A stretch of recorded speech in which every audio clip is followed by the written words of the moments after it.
can you tell us now how you're using tech to enable security today, and what are the future threats? Is one of the things is theft of data. So how do you prevent that?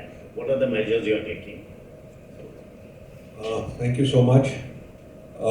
Before I do that, I have one comment to make, on the topic of today's. See, I have actually been in oil and gas. I've been in petrochemicals. I have had manufacturing, and I've also done, now real estate. I classify businesses as per high volume, say low margin. Manufacturing is high volume, low margin. I classify another business as high volume, high margins, right? And there are some where customer is paramount. Manufacturing customer is, you are not front facing. So customer is not paramount. So, when we look at selling security, the first thing you need to look at is what kind of business are you in? And that's how you actually make your, thought process and how you convince your business leaders as to why security is important. Now, in a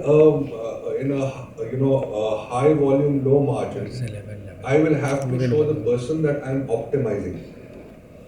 In a real estate where I'm front facing, I need to show. That's the difference. So I'm coming to your questions now. See, an example is last year there was a survey done by JLL. It was also a similar survey was done by KPMG. And the top 5 drivers for a person when he or she is looking for a house to settle down in or for investment is security is one of the top 5 drivers. In fact, in a place like Delhi, it's the top 2. Right? Now, this needs to be reiterated to your management that, boss, if you have good security, you can quote 10% above the normal benchmark, you will still get it. That's the way we tackle things. Second is when you look at commercial and retail within this. Now, commercial and retail, there are no residential customers as such. But here, what matters is what is the kind of experience you are giving to the people who you lease out your property to. Now, if it's access control, what kind of access control? If I'm going to tell him, Acha, come with a card, okay, and each time, whether it's a visitor management system, if it doesn't work well, today we are in DLF, we are now going to IDs on the phones. We are going into NFC where the guy doesn't even have to bother, he doesn't even swipe now. As long as he's near enough to the flap barriers, he goes through. Now that's a seamless entry, right? At the same time, he's secure. As soon as he enters, I'm just giving an example, not only does the flap barrier open for him or her, it also tells him that which lift does he or she have to go into, to reach his destination. So that's the kind of experience you're giving when you talk about security, as far as real estate is concerned. Physical security per se is also one more part is there, and this is something, I'm just going to go a little backwards in terms of, from front facing to back facing. A lot of us talk about security of people, and in security of people, surveillance is something which, people talk about, CCTVs. I have 30,000 CCTVs, and all these 30,000 CCTVs, somebody asked me, like, in the army we used to be asked, वो नीचे वाला आदमी क्या करेगा? When you have an operator sitting and you have 1,000 cameras, an operator can't look at those 1,000 cameras. Not humanly possible. So how do you enable? And let me share with you whether you take any industry today, no industry has actually, solved this. Sir? DLF is solving it. I'm sitting there right now in front of you. I have a solution which I'm putting in place where DLF is solving. Okay. Second thing is that let's talk about data. We just spoke about data before this, and data today is the byword. But how many of us really understand that our personal data is what is, the thing that needs to be protected best? Today, you go to any place, as a visitor, most 9 out of 10 places will ask you for your Aadhaar. That security guard doesn't know that you're not supposed to ask for an Aadhaar. And a person like me will produce an Aadhaar not knowing that, regulations stipulate that unless he has my consent, he cannot keep a copy of that Aadhaar. So,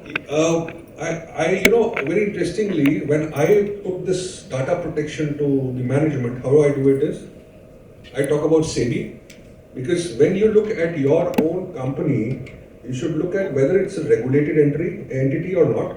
And if it's a RE, then look at the SEBI rules. The SEBI rules are very, very clear as to what needs to be followed. Now, what people, promoters or anybody are scared of is, I would say they have a fear, not scared of, they have a fear of non-compliance to regulatory requirements. So when you sell security, take that as a strength. SEBI, IT Act, and now what is coming up is the DPDP Act, right?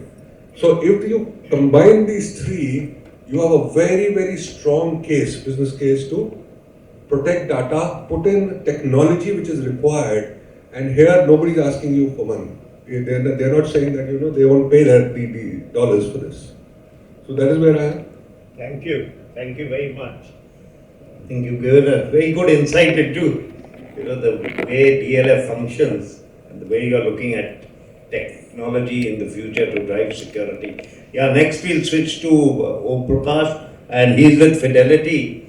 So, Om Prakash, may I ask you about collaborations and partnerships and how they help in the security environment in the cooperatives? And through collaboration and partnerships, how does security benefit to give you the desired results? Now, as I've always said, human ability to communicate and cooperate with each other is most important. And in the security field, you have to collaborate with each other. You're not competing with other people. Yeah. I think yesterday we heard this from the Suresh Srinivas. Yeah, Suresh Srinivas. Yeah, he mentioned about this collaborate, don't compete. So taking with that, I think it's a very important aspect in any of the professionals basically to adopt and continue working on that collaboration and partnership. So this very event, basically, what we are seeing, where we are here now, this is, I think this is the 11th edition, and this is happening because of huge collaboration amongst all these different diverse people coming together and delivering it. So, same in organizations, what we have seen before COVID, during COVID and after COVID. If I give you an example of this, before COVID, the political stake of security function or any support function was not that very great.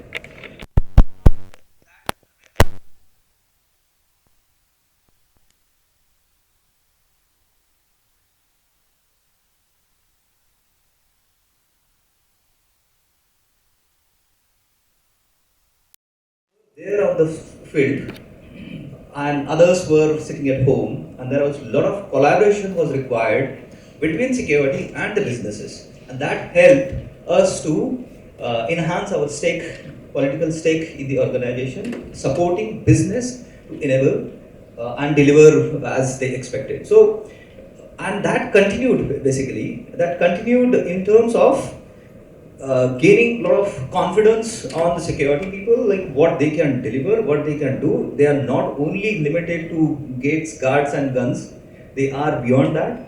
And that helped in collaborating on various technical solutions as well, technological solutions, where this COVID has taught us that many banking sector, there are many people here in banking, from banking sectors, and they never used to think working outside of that ODCs or that office environment. But COVID had taught us to work from remotely, from anywhere, across country, across globe. So that is another example, or the lesson we have learned from that is when you collaborate with the functions, we deliver better and high and meet the expectations of the organization and the imperatives of organization. So and the partnership, there are service providers with us. We depend on them. They are dedicatedly working on those products specifically. So when they know our expectations, they go to the market, they explore on that, they find out best solutions, they come to us. So what we are doing it, we are repurposing the resources basically, collaborating and partnering with our partners, those are providing services to us. And that helps us to reach to the best solutions quickly and bring in the best solutions in our organization to deliver our own goals and imperatives as well. Apart from that, when we collaborate with the industrial peers, so even through that, we do a lot of benchmarkings. We do come across a lot of best practices. So those things also, when we are discussing with our management, those the best practices or the outcome of those benchmarkings, we are able to share with logics to the management, and that helps to again put our points very straightforward and with logical reasonings. So that helps us, like again, there we are improvising or enhancing our stake while sitting there. So and that's where the collaboration and partnership is very, very important in the security profession as well, and we have to continue adopting it and evolving it in that particular space. Yeah, thank you. Very interesting point regarding COVID being a watershed as far as security goes. Well, you saw what happened as far as India goes, because COVID is the time when China took advantage of that, heightened activity towards COVID and took advantage in Galwan. So we have that, and now we come on to Wing Commander Ganesh Yewale. He comes from a totally different field because he's now with a bank, but earlier he's been with a PSU. So he's been involved with, in Sambar salts, middle of Rajasthan, and they're looking after physical assets during the COVID period, and now with the IDBI Bank. So he'll give us some experience about, these two diverse, industries he's worked in, and what are the results of, security and business strategy? How do you dovetail the two, and how do organizations measure success regarding security? Good morning, everyone. As sir said that the experience of Sambar Salt, I was heading after post-release of mine from Air Force. I got an opportunity to head a unit, that is Sambar Salts Limited. It was spread in 57,000 acres. It was that large full Sambar Lake, which is a salt lake in India. That was under us. It is a public sector undertaking, salt making public sector undertaking. And we used to produce salt from the lake. That is the only source of salt production which is done from lake water. Otherwise, whatever we are consuming is from sea water. And lake water is considered as more healthy, having a good value, pH values and all. So the most important part, as when I took over the company, I think 100% of the audience here and the panelists must not be aware of that. This is the sad part of this country, wherein such a pure salt is available and the marketing is poor. So that is what we focus there.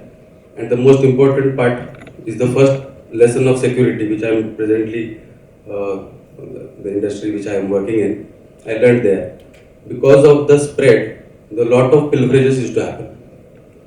Because this particular lake is into 3 different districts. So, and it is surrounded by all population. And they used to, the pilferage used to be very huge. So how to tackle that? And let me tell you, and we take pride also, that this company was loss making for last 2 years before I joined. They were not able to even the target turnover of 25 crores, they were not able to meet it. And in the 11 months of my service there, we made it to 42 crores.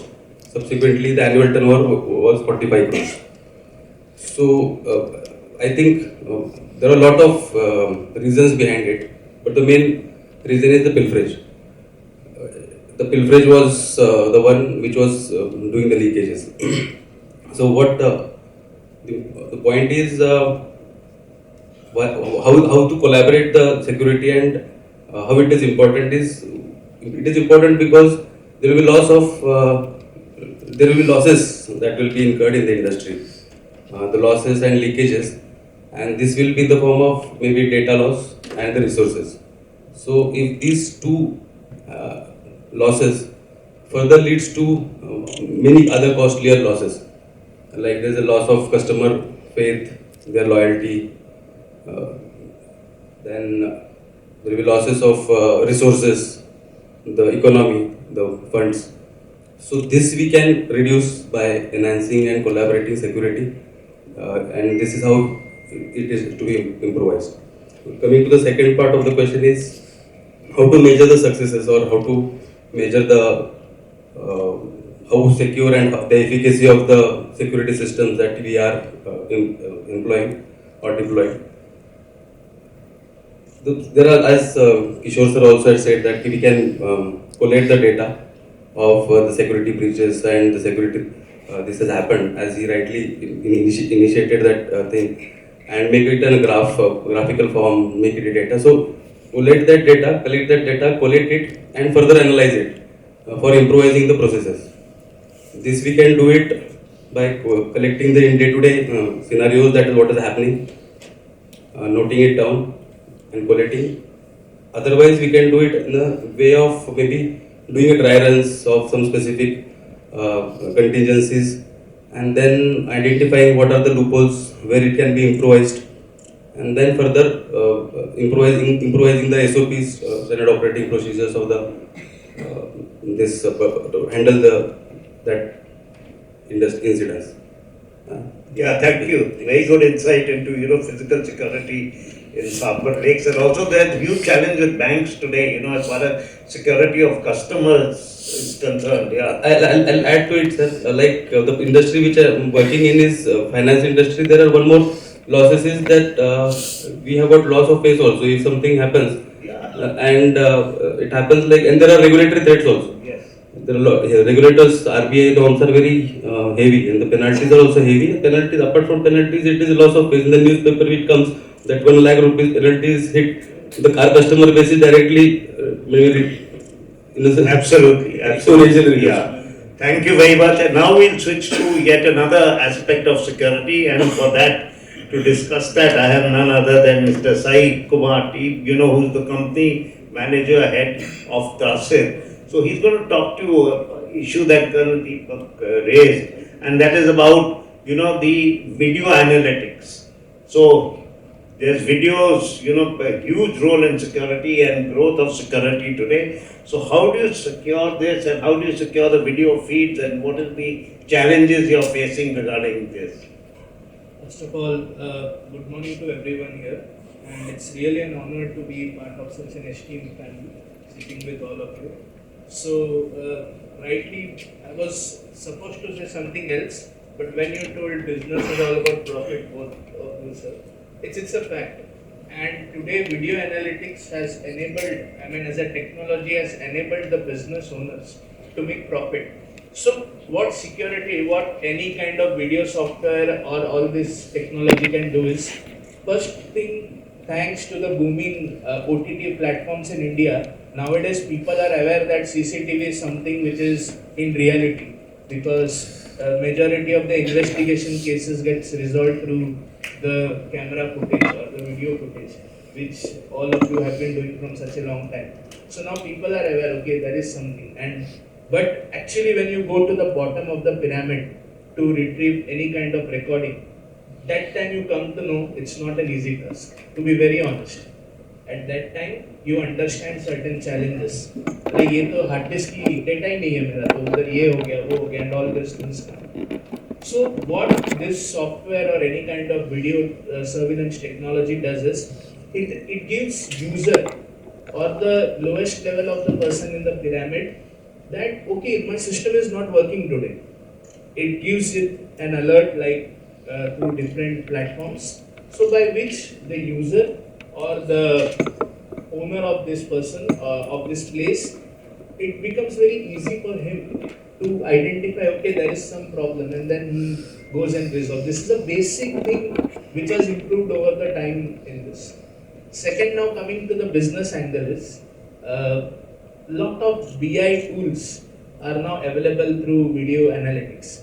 So main thing is today when we talk about any business is profit. What is my return on investment? So let's say you put some cameras in any kind of campus or an office or somewhere, and there is a business parallelly running to it. So what this technology does? So for example, you have put a big advertisement in a big retail store that I have 40% discount on all the electronic appliances. But how you will come to know whether because of this advertisement your particular footfall is going to be increased? The salesperson is so smart inside, he will always say, I called and I motivated my customers to come in. Then he will say, what is the use of camera? So everyone will try to prove their worth. So what this video surveillance camera does is, so it gives you such an option like store management. It tells you what is the consumer behavior. I'm not going into technicalities, but overview is when a person visits a certain retail outlet or a place to see different products, he spends certain time in certain counter. Maybe someone is fascinated towards phone, someone is fascinated towards fashion, so he goes to different place, and through the BI report or through the video feed which is coming into the software, you come to know exactly how many people are there in the store, how many this person is spending actual time where. So many of these small things it's able to do, and at the end, a CEO or a business head of that company says, okay, today I spent certain money and I've got so much sales. This is being proven through dashboards and data. So this is one big aspect today which has come. So security plus business reports and plus all this kind of intelligent function to improve your business efficiency. How you improve business efficiency? So certain person is just standing in some counter, and the person who is to service him or rather ask him, he is also standing. So what does it shows? Either your product is not good, either out of that both person someone is really not interested to talk. So how you engage them? So all these things can help organization to improve their training tools, how to attend a customer. You might think what basic he is talking, but I think when we do certain basic things, that makes the process perfect. So process is like ongoing, and with all these things it can keep improving. So that's why I feel that security and this video analytics today has changed the dynamics of the industry through all these things, and many things can be done. No, that's very good points you've made regarding video analytics, and it's very true. So look how video analytics is helping boost sale or to identify your customers and their requirements and their needs. So that's something. Okay, last but not the least, we have Wing Commander Sonika Tambar, and she's going to now add to this issue of quantum technology and AI. What is the future of everything else? So with the rapid advancement of quantum computing, many experts have predicted that the current encryption standards will soon become obsolete. Now, how imminent is this threat, and what steps should the government and organizations take to prepare for a post-quantum era? So that's my first question, is what do we need to do to prepare for a post-quantum era? And the second is, what are the biggest vulnerabilities industries face at the intersection of quantum computing and artificial intelligence? And how can we build resilient security framework that is foolproof against combined threats? And what are the future of quantum decryption? Okay, so thank you so much for the question, sir, and a very warm good morning to everyone. So, right now, the question that sir has asked is about how imminent is quantum computing threats, and he has very relevantly linked it with the AI also. So, I will converge both of them because the technology that right now we have is quantum and AI. So, how imminent the threat is, as a person working in the field, the threat is on right now. The phase one is there, wherein the data of the organizations are being harvested and they can be decrypted later when the computing comes up to that standard.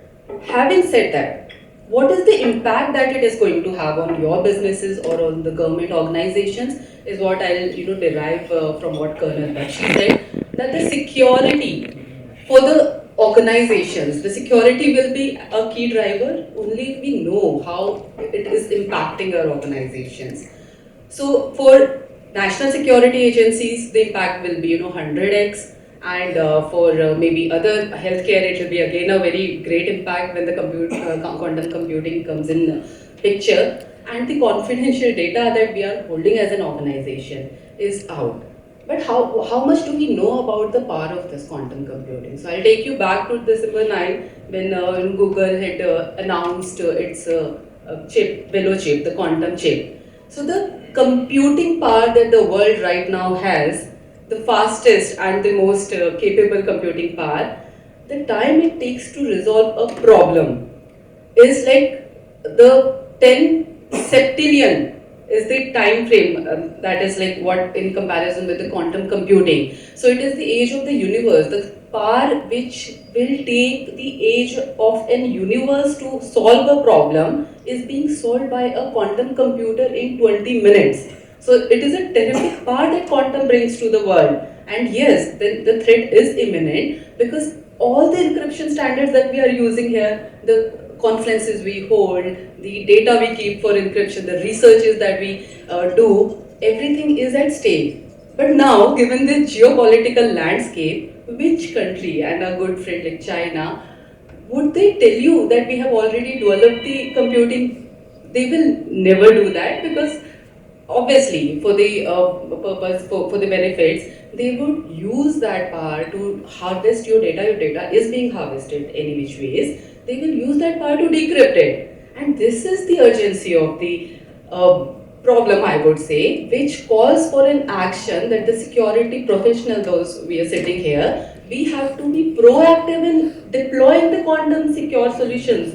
And it's not that the solutions are not there. They are. We have to reach out for them because NIST, which happens to be the National Institute for Standard Technology, they've already given the algorithms. But again, we will have to modify the algorithms so that there are no loopholes in them. We will have to work on it, and that is where it's not that we are not working on it. We have 5 IIT centers who are specifically working on quantum solutions till that. I'm working with IIT Roorkee on the subject. So we are working on this, but how seriously we take it as our organization, as your business, is what you have to decide as business leaders, because that imminency or that urgency will come on to, it will be your decision to make, but a threat is there is something which I can establish. And coming to so the second part of the question, how AI is impacting this. So AI is data and data is AI.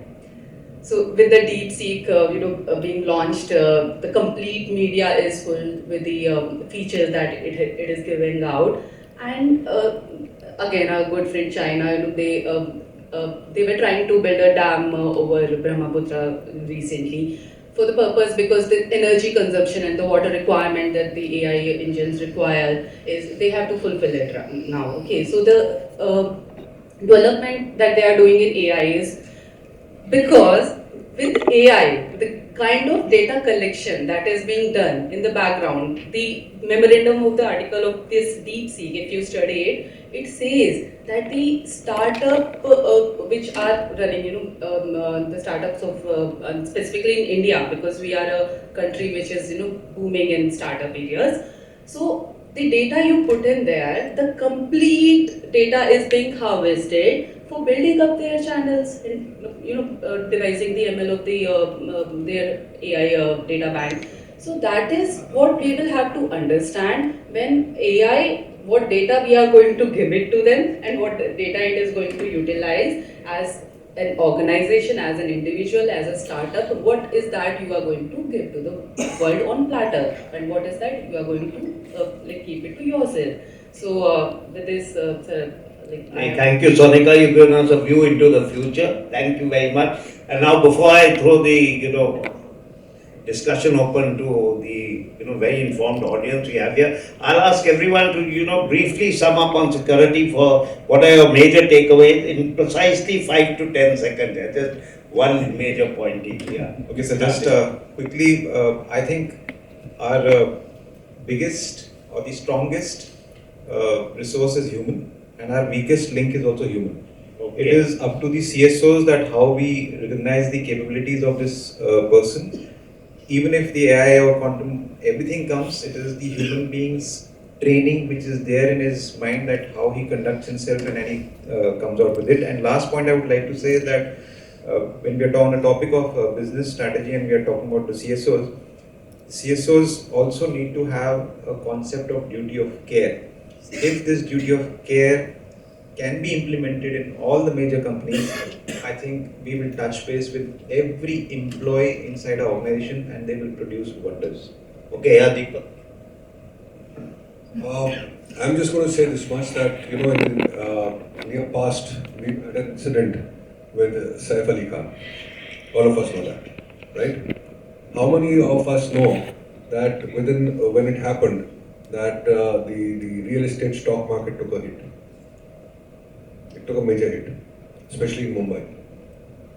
So I just want to underline my point that these are the pointers that we need to put in front of our business leaders when we talk of security. Yeah, so you can say some incident like this would not have happened in Camellias because of the security. So, yeah, okay. Om Prakash. So,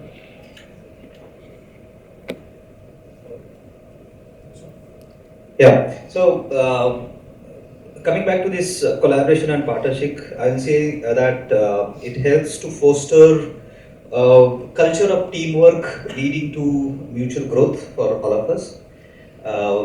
Create ambassadors to in your organizations for you and your function to promote and represent when you are not there in front of your C-suite or the boardrooms. And last but not least, but that is collaborate but don't compete. Thank you. Yeah, Ganesh, quick word. So I'll sum up as security comes with inconvenience, but I think we need to understand that this is a necessary inconvenience that everybody has to cooperate with. So if it is done so, I think we all can have a wonderful and safe, secure working environments everywhere, and when places that could dwell in. Yeah, Sai. Apart from profit, we have been telling a lot, but yes, profit and security are the most key aspect to run any kind of business. But I feel personally that with all this technology coming in, this also can be used to increase the productivity of the employees inside, improve the customer entertainment, or rather you can say we should feel privileged that okay, I'm being pampered by the organization where I'm coming. And yes, go to the basics and work on it. That's it. I think this can help us to grow a lot in security. Yeah, thank you. Okay, Sonika, last word by you. Yeah, thank you, sir. So, the takeaway which I would like to give is the transformative technologies like quantum, AI, or anything that is going to come in future. They were a bliss, they are a bliss, provided the security professionals like you and me sitting here do a job proactively so that we have sufficient defenses against the threats that they can pose. So, culminating it with a positive note, sir. Okay, any questions from the very, audience here who got a lot of experience and they're very knowledgeable. So any questions from any of you on any of the issues they've raised? Yeah. Hi, Sanjay Agarwal. I represent Techno Consultants. Really amazing. It was a wonderful session and a lot of insights. A very basic, in security, and as said, it goes without saying it has to be, it is paramount, but more is less.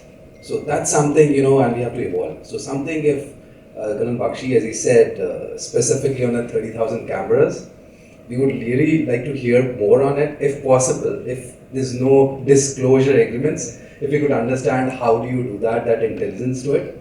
Adding further to Sai was, we're working on a very specific project wherein I would not say as a privacy intrusion, but would like to do a geofencing with cameras for toddlers and students. It's a boarding school, and we want to see, suppose there's a student who walks from the dormitory to the academics block, but there's a delay. And where was he within that 1 hour?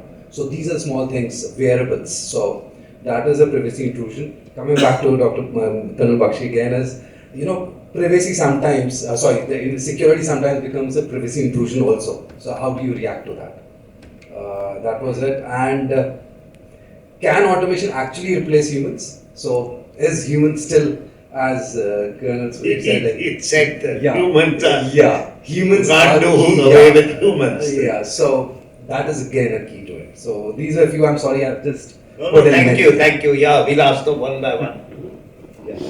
I would just request, we don't have much time, so we one need to second. shorten. Yeah, Okay. shorten it down. Shorten it up. 30,000 cameras. Okay. So interestingly, when I did a complete analysis, what happens is if you don't design your buildings well, especially your security technology integration, then you have 1,000 cameras where you need only about 400 and 500 cameras. When I did this survey of all, we have maybe about 100 buildings, right? And what I found was that you only need to look at 10% of the cameras 24/7. The rest you don't need to look at. So what we did was, we have only 10% of the cameras that are being looked at in a loop at the security operation centers. And the rest are on analytics. Events will pop up and we know exactly what analytics we're looking at. We have a list of 7 analytics that we look at, right? And when an event pops up, we have a response for that. And we start from the security operation centers. We have regional operation centers now which are coming up across India. And we have a joint operation center over 10,000 square foot where we have one platform where I have integrated security, fire safety and building management systems, all 3 together. I hope that answers your question, right? Yeah, thank you. Yeah. What you mentioned specifically, yes, it's practically it can be done because there are certain ways like you can geofence or its perimeter, you can protect and see in that particular area at that moment, and obviously with FR technology enabled, the particular faces of the students which is already available in the database even. So in that way that combination can be formed. In that particular spot, if he is coming under the purview of camera, it would be more easy obviously to identify. So we are not trying to increase the business of cameras here, but we are just making a small point that this can enable us to improve that part, and yes, it's practically possible. How efficiently it can be done, again it's question of in this particular way we have to do or in that particular way, but it's practically possible to do with the technology what even majority of the companies have or we have in that. Yes. Thank you. Yeah, Sonika, last one. To answer his question. That's another thing? Okay. Data privacy? Okay. At the end, yeah, okay. Thank you very much. I can see, that I've been near the end Thanks of to the. you people. And I thank all the panelists for their wonderful inputs. And, it's been extremely, rewarding for me to listen to all this. And of course, I thank the audience for, your questions and participating, and the organizers for calling us here today to help us present our views on this very important topic. Thank you very much, and Jai Hind. Thank you. Well, I'll just ask to be here. We need one group photo.